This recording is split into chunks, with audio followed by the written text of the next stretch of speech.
This episode of Nurses Saving Nurses is brought to you by Pro Trainings. Pro Trainings offers online, blended, and in-person courses for CPR, first aid, and other required certifications that healthcare providers need. Individuals needing certification can train when and where it's best for them. Businesses who offer training to staff can have a single certification source and easily track their staff certifications without a spreadsheet. Go to protrainings.com to learn more. Welcome to the Nurses Saving Nurses podcast, where we discuss nursing innovation, entrepreneurship, and creative problem solving addressing some of the issues that exist in our healthcare system. We're focused on solutions, not problems. All right.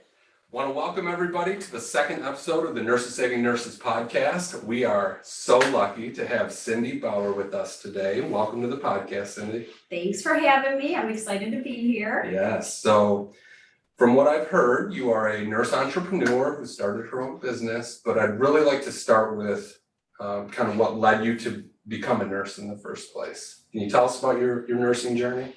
Led me to become a nurse. Yeah, that's a great question. It was a few years ago now, but like yesterday. I always loved science. Yeah. And so the medical science side of nursing, I was definitely interested in advancing my understanding of science, and I'm fascinated by the body and just how amazing it is and how it all works together. And so that was one area.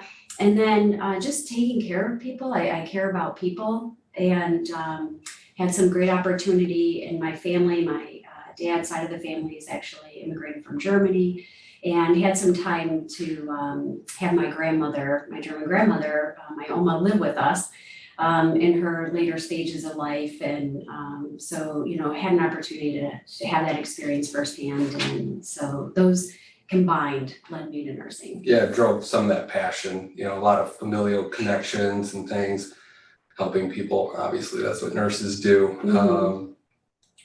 So what type of nurse were you early stages in your career? Yeah, so I went to college at University of Michigan. Okay. Fantastic Go Blue. nursing school. Go Blue. Good football team this year, right? Yeah, and honestly, my education there was incredible. Being able to do clinicals at Mott Children's Hospital and at University Hospital, to be able to see what I saw, very research focused hospital and education setting. So it was just a wonderful way to start out, honestly. And then after that, I went into oncology nursing, and then I did a little bit of hospice there when hospice was first coming out. And then we moved, and then I went into the ICU and loved the intensive care unit. Yeah. So, yeah. Nice. So you at some point started your own business or had an idea for a business. Why don't we start there? Well, why don't you tell us a little bit about your business and kind of what brought that spark to life? What gaps did you notice? How did Coordinista come to be what it is today? Yeah, so fast forward after intensive care and that throughout the years of my journey, most recently I'd done care management nursing. And that was an opportunity to go out into the field, if you will, go to people's homes and connect with them, not in the hospital setting. And the population that I was doing care for was Medicare, Medicaid, dual enrollment. So a very high risk, high acuity, high needs population. And that really opened my eyes to a tremendous need that's out there with that population, and being able to coordinate, need of having their care coordinated. For most people in general, it's hard to navigate our health systems, our insurance, our doctors, all of it. But for the population that I was working with, and that is, limited resources, limited support, the need is even more tremendous. There's such a huge gap there too. Personally, right now, my wife is a social worker. Yes. So she's in that world continuously, and her father fell ill over the last, 6 months or so. Luckily, he's back on his feet, doing well. But she's made several comments to me of navigating the system of billing and dealing with insurance and all the things. is so difficult, and she's a professional in the field. Right, right. And getting your medications, or lack of transportation, tremendous issue right now in with that population cohort, especially with the elderly. And I go back, I have just a really compassion and passion for our grandmas and grandpas, I call it, Oh yeah. And it is difficult for them to get to the doctor's office because they have walkers and wheelchairs, and there's sometimes transportation provided, but it's not always, very patient friendly. And so then they don't take it anymore, and they just end up doing this pattern of going to the emergency room or being admitted to the hospital because they're not really getting the primary care they need. So, what we're seeing right now, what you see with Health Bar and others is a change and a movement happening in healthcare, that we see this and we see what's happening, and we know that healthcare needs to be decentralized. It needs to go beyond those hospital walls to really, you probably heard of the triple aim. Let's deliver the right care at the right time, by the right person. And everybody talks about it. And there's even the quadruple aim, but hardly anybody does it. So how do we do that? How do we actually meet people where they need to be met and give them the care that they need to have? And so I think telehealth is filling a place in that, but it can't do everything. And there's a lot of care that you can't, give over a screen. It needs to be hands-on. You need to be there, and like what your wife sees, when you go into a home and you see the salt shaker on the table with a patient that is congestive heart failure, or, things like that. You see the narrow hallway going down to the bedroom that certainly wouldn't fit a walker, and so you can kind of be able to help with risk assessments and that to help patients better set up for, long-term living at home. So how do we, pull that all together? That's where Coordinista comes in. There we go. I love it. Yeah. And, what we do is we give the care teams the tools that they need to be able to optimize and manage being able to deliver care outside of those four walls. And so that means out in the field, and that could be, going to meet with patients when they're admitted to the hospital, and allowing for a seamless touch point and a seamless care team model that overlaps that patient wherever they are. And so Coordinista really gives the care team the tools they need to be able to do that. So we integrate like with the hospital and get the notifications from the hospital of what's happening, so the care team can get it in real time while they're out in the field. We optimize the workflow for the care team. And it's really, we're about just giving that care, not doing their job and not trying to be a replacement, like a lot of some technology is, for nurses and that, but just giving them the tools to do what they do and what they do best. That's amazing. You mentioned telehealth, which, sounds like you're covering a gap there because of the, a majority of elderly patients, I think, probably can be challenged with telehealth or technology barriers. Huge. And so you're right. People need care delivery where they need it, or maybe even where they want it. And so sounds like you are closing those gaps. Yeah, I think it'll move toward more convenience, and we're moving towards more value-based care. And so right now there's the need that needs to be filled. There's this desperate need.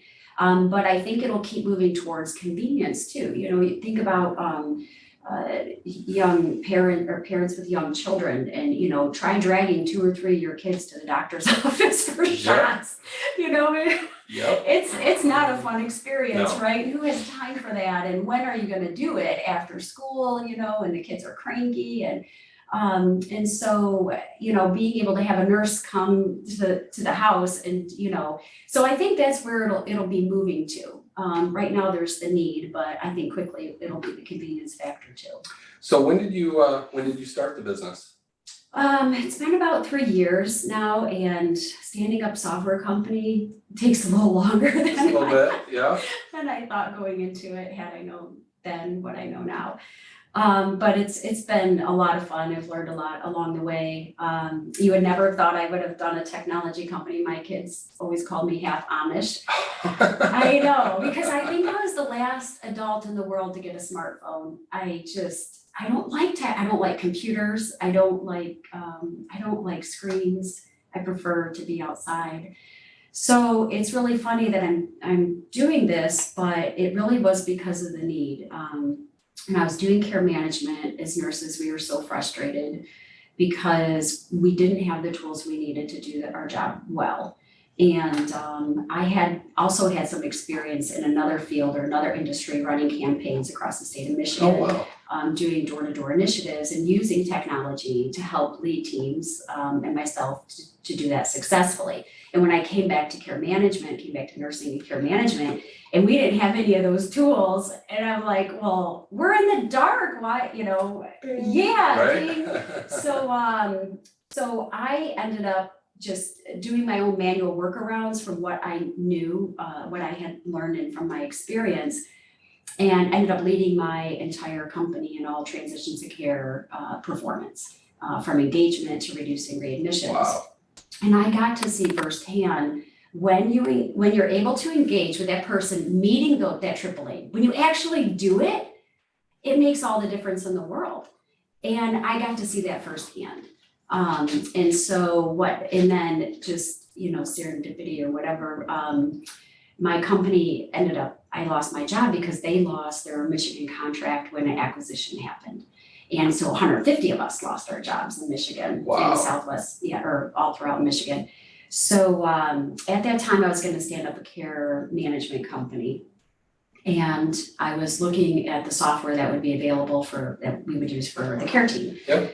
And I could not find anything that I would feel good about giving to a nurse and saying, here, this is what you're gonna need to use. So that's when I decided to do the software side and give care teams the tools that they need. That's amazing.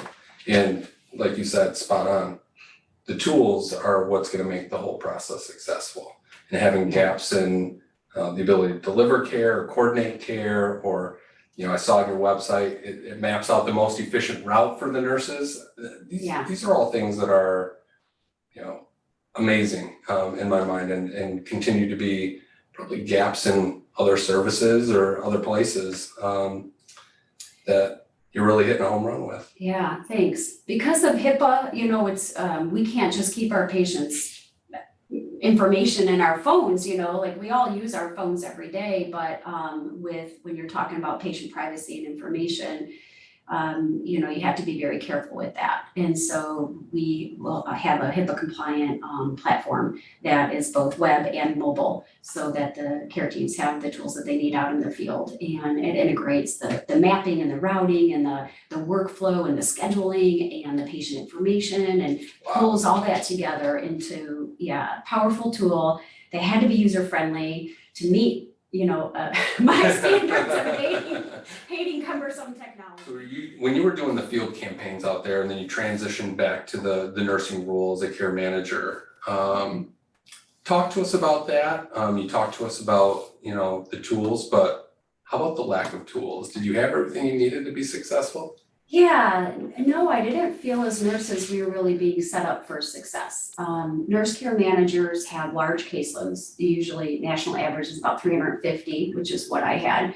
And we cover large territories, sometimes multi-counties. Large distance, and we really didn't have any visibility into where our patients were. We didn't have any mobile apps to be able to use out in the field. And so day after day, you're out there and you're trying to connect with people in their homes. And if you can just, this is present day with many of the care management companies out there, if you can just picture this, we're in our car. If we need to call a patient or find their location of where they are for our next visit, we need to, find a safe place to pull over. We need to pull out our laptop onto our lap, get it all set up, log into our hotspot, log into the VPN, log into the platform. Sounds easy so far. Sounds easy. Find the patient, find the patient's phone number, and then manually enter that into our phone. It's crazy. That That's is now crazy. today. And that would, it takes sometimes a long time to get your VPN and all that to load up and everything. You're talking 20, 30 minutes sometimes just to try to make a phone call. And we were getting a lot of pressure from upper management to do more engagements, to, complete more health risk assessments, to do more care plan updates with patients and that. But we didn't have the tools to do it. And we were managing these caseloads on Excel spreadsheets. And, healthcare is dynamic. And when you're talking about this patient population that we're talking about, it changes quickly in patients' lives. They're in the hospital or they're out of the hospital. And so you have the regular occurrences of touch points that the patients need along the way. But then you have all this dynamic changing that's happening that as a nurse, you have to figure out how to do all that and how to meet, with these large caseloads. So I did well, and then I was actually recruited to the pilot program for the company for transitions of care specifically. And that is when I was just kind of thrown into this really deep dive in transitions of care, which is the area that I love. And that's the 30-day post-discharge. And in my caseload, there were 2 nurses, and we were covering for a caseload of 6,000 transitions of care. Wow. Huge, yeah.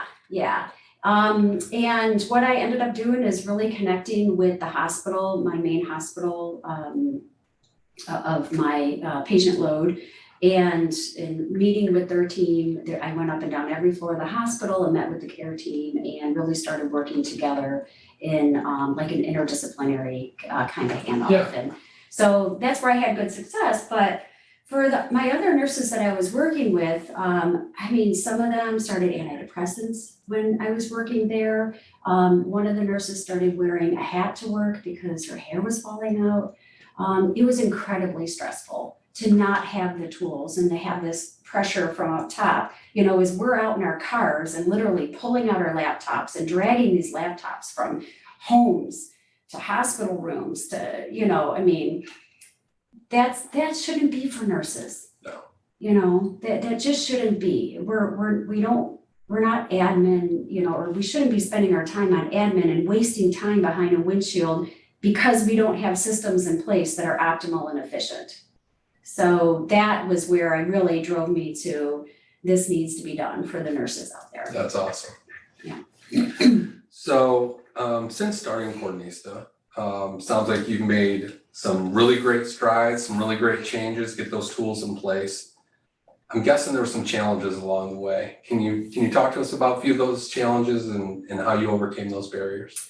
Yeah, well, one of the first challenges that I think every disruptor, if you will, or disruptor company who says the status quo is not working, we see opportunity to change it, to make it better for patients, to bring higher quality health, to make it better for nurses. One of the challenges we all face is this siloed healthcare system. You have the payers and the providers and the way the incentives are set up sometimes by CMS and the government don't align with the patient-centered that they talk about. And so, everybody needs to make some money to be able to, support their families. And so how do you fit it into a model where physicians are, still able to support their families and things like that in this siloed model? And so that's one of the challenges that I think all the disruptors are trying to figure out. How do we build bridges across these silos and knock down these barriers that are there in the systems today? So that's definitely one of the challenges and things that, we've been focused on. And the other challenge is when you're building software, it's expensive. And so, and so having to raise money and find funding in that to build the concept and the idea and get it off the ground really is a tremendous heavy lift to be able to get technology started as a nurse entrepreneur coming into this technology world. And so I think those are the 2 biggest challenges that we faced. Nice. Now with your company and your platform, how are you hoping that the nursing community engages back with you? Yeah, that is great. Through the beginning, when I had this concept of Coordinista and I, scratched it down first on paper and then I had to learn how to build wireframes and things like that. I told you about this advisory team and I always then sought out feedback from nurses and clinicians and doctors and managers in healthcare because I thought I had a good idea, but unless everybody else sees it that way. Yep. So the goal is to really make Coordinista as easy as possible for clinicians and have their feedback. So we have tried all along the way from concept to now developing the actual software to get that feedback. So I would love to engage. The more nurses we can engage with, we have demos that we'd love to do with nurses and then hear their feedback. And they can be part of helping build new technology for nurses all around the country. So any nurses watching this, any doctors that are interested in getting in technology, who want to make healthcare better and want to play a role in that, please reach out because we would love to engage with you and get your feedback into Coordinista. And we look forward to that. So That's amazing. All right, well, I want to thank you again for joining me today. This will be it for the second episode of the Nurses Saving Nurses podcast. Please give us a follow, a like, a subscribe. Also follow Coordinista.